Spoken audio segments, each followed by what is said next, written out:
We begin the hour in the Democratic Republic of Congo, where reports say that search efforts are underway to find people believed to have been on board a ship that sank in the Congo River in the northwestern part of the country. According to survivors, the vessel was overloaded with about 600 passengers at the time of the accident. Joseph Bayoko Lokondo from a civil society group tells us more from Bandaka. We are very saddened by the news of the shipwreck, with several dozen missing and loss of human life in the Bomongo territory on the Congo River, 105 kilometers from the city of Bandaka in Equator province. We have experienced this before. It is a recurrent situation in the province of Equator, and this is due to lack of public policy on the regulation of water transport in the province. The lack of means of transport that will allow the population to move around easily is also at the root of this situation. According to information from security along the river, we are told there were only 2 dead, while the survivors tell us of several dozen missing.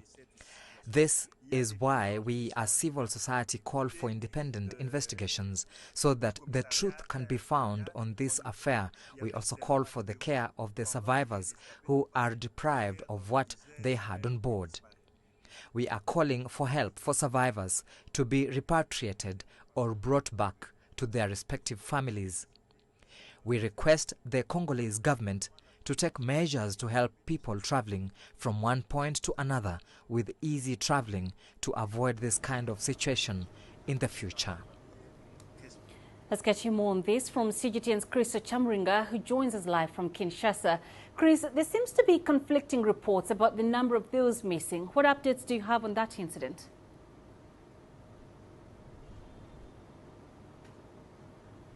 That's right.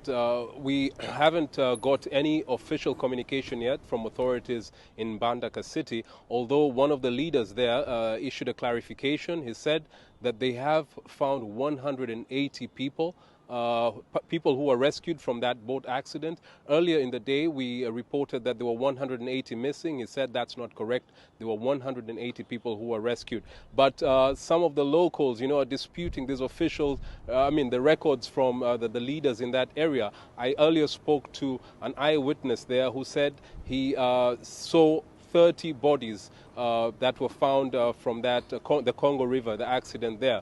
But the officials have not yet, they haven't denied or confirmed this figure. So there's still a lot of information that is not being given out, and that's because in the past some of these officials in the provinces have been reprimanded by authorities in the capital here, Kinshasa, for revealing some of these numbers, especially when there are very many people who have died in these accidents. So we are waiting. The search and rescue teams are still ongoing. We are waiting to hear from the government officials about the latest toll of this accident.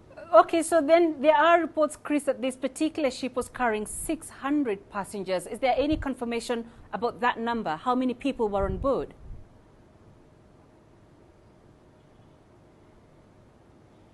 Well, the River Commissioner of Mbandaka City declined to confirm or deny that number, although the witnesses, some of the people who survived this accident, were saying there were more than 600 people.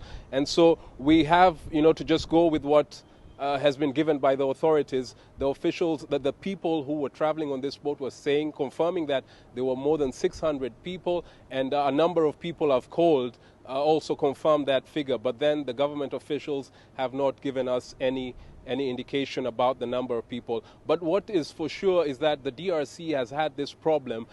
Very many of these boats are in a very poor condition. They're very old and they're overloaded with passengers and cargo. And so it happens very often. Accidents happen because of overloading. The officials in that area have, warned the boat owners quite a number of times against overloading these ships, but it hasn't been happening. Passengers have been allowed to travel without any life jackets, and when they drown, they die. It's a very sad situation in the DRC because there's a lack of enforcement here. The central government has promised to do much more, but it hasn't been done so far. All right, Chris, thank you for that update. Chris Chamringa live in Kinshasa.